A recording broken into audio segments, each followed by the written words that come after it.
मुराद राजा साहब, सबसे पहले if I may ask you, यकीनी तौर पर आपके लिए मुश्किल वक्त तो होगा, उस दिन भी आप काफ़ी इमोशनल नज़र आए उस प्रेस कॉन्फ्रेंस के अंदर भी। इफ़ अलाउ मी टू से, आई थिंक थोड़ा you were short of words, शायद आप बहुत कुछ चाहते थे अपने जज्बात का इजहार करना, but still you are very selective. But मुझे ये बताएं, अब तो चलें जो होना था वो हो गया, जिसे कहा जाता है the damage has been done. आप पाकिस्तान तहरीक इंसाफ का बड़ा अरसे तक हिस्सा रहे हैं, इमरान खान साहब की टीम के अंदर रहे हैं। अब बहसीत एक सियासतदान, बहसीत एक सियासी कारकुन, बहसीत एक फॉर्मर MPA हेल्प भी करते हैं, क्या मशवरा देंगे पाकिस्तान तहरीक इंसाफ को, इमरान खान साहब को, कि अब क्या करना चाहिए? What's the way back now?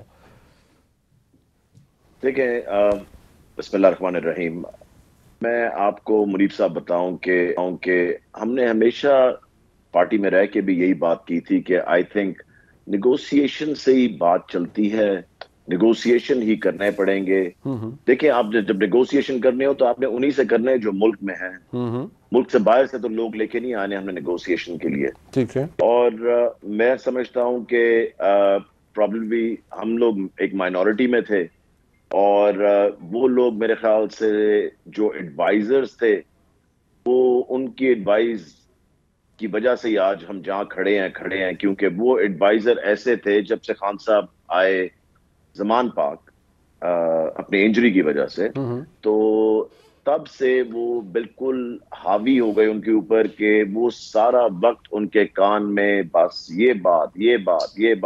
I mean, ये जो allow me to ask you, कौन से एडवाइजर्स थे? जारी बात है, हाइंडसाइट से तो आप बहुत सौ के बारे में बता सकते हैं। कौन लोग थे? आप माइनॉरिटी में थे, आप जैसे लोग, मेजॉरिटी व्यू क्या था, और वो कौन लोग थे जो ये बातें कर रहे थे? सर देखें, पॉलिटिक्स में किसी का नाम भी लेना I think that is absolutely not necessary. सबको पता है कि कौन पिछले 6 महीने से उनके साथ इर्द गिर्द उनके कौन से लोग थे। सो इसलिए और वो मेजॉरिटी में वहां पे बैठ के सारा वक्त एक ही बात कि जी असेंबलियां तोड़ दें, ये कर दें, वो कर दें, हर वो चीज जो कि, और एहतजाज और लॉन्ग मार्च और ये चीजें, और हर चीज वो हो रही थी जो कि एक एक्सट्रीम पोजीशन बनती जा रही थी। एंड द थिंग इज कि हमने तो 15 साल से मैं PTI के साथ हूं, तो एक्सट्रीम पोजीशन पे तो हमने काफी दफा लिया, मगर आपने देखा कि जो 9th हुआ वो तो दैट वाज जस्ट अनएक्सेप्टेबल। तो इसलिए द थिंग इज कि I think the advisers really, आपकी बातों से मुझे, मुराद राजा साहब, आपकी बात से मुझे लगता है कि आप भी उन लोगों में से शायद शामिल थे जो कि नहीं चाहते थे कि पंजाब असेंबली तहलील हो या कोई और तहलील, कोई खैबर पख्तूनख्वा की असेंबली तहलील हो। चलें, कम से कम ठीक है, मुझे पता है आप एक सियासी शख्सियत हैं, आप शायद you will not be able to give away names, लेकिन कम से कम कुछ तो बताइए कि ये इमरान खान साहब को इस कोलिजन कोर्स के ऊपर कौन लेकर गया, और ये सोच क्या थी कि आपने कहा निगोशिएशन होनी चाहिए, हर सियासतदान करना चाहता है, इमरान खान साहब खुद भी कहते रहे, बट ये डेड एंड की तरफ इमरान खान साहब को कौन ले जाता रहा, और क्या आइडियोलॉजी थी कि आप इतने पावरफुल हो गए हैं, इतने ताकतवर हैं कि आप हर किसी से टकरा जाएंगे? क्या ये सोच हावी हो चुकी थी इमरान खान साहब पर? देखिए, मैं आपको ये बताऊं मुनीब साहब के, आपको भी पता है, यहाँ पे मंसूर साहब भी बैठे में, इनको भी एग्जैक्टली पता है कि कौन से लोग इर्द गिर्द थे।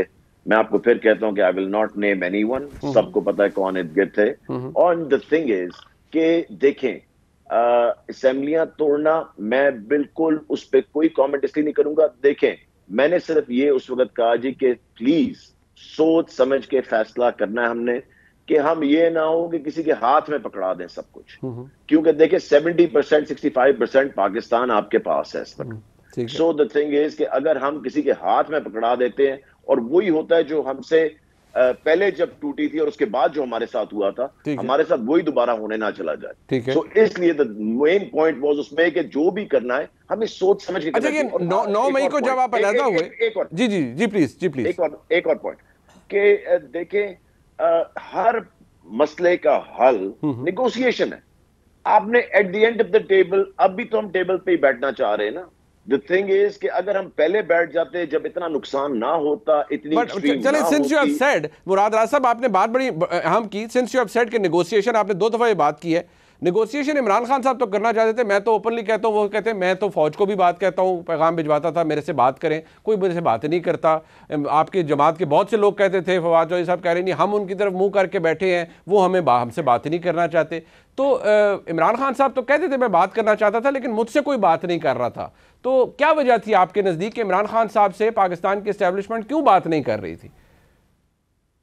देखिए, I think at the same time आप ये नहीं कर सकते कि एक्सट्रीम पे बातें किसी के बारे में करें और फिर वो आपके साथ बैठ भी जाएं इस तरह। I mean I think you have to be a little more sympathetic to them as well, कि आप किसी के बारे में एक एक्सट्रीम पे बातें ले जाएं और फिर आप उनसे कहें आप हमारे साथ टेबल पे बैठ जाएं। तो there is a way to do negotiation and और हम तो यही होप कर रहे थे कि अल्लाह ताला कोई बेहतर रास्ता निकालेगा नेगोशिएशन के थ्रू, और अल्लाह ताला अभी भी इंशाल्लाह ताला कोई ना बेहतर रास्ता निकालेगा। सो इंशाल्लाह अब आई रियली होप, मैं दोबारा आपके पास आऊँगा। I really want to ask you कि आपकी आगे आप एडवाइस क्या करते हैं। नेचुरली वो दैट कम्स इनटू डिस्कशन।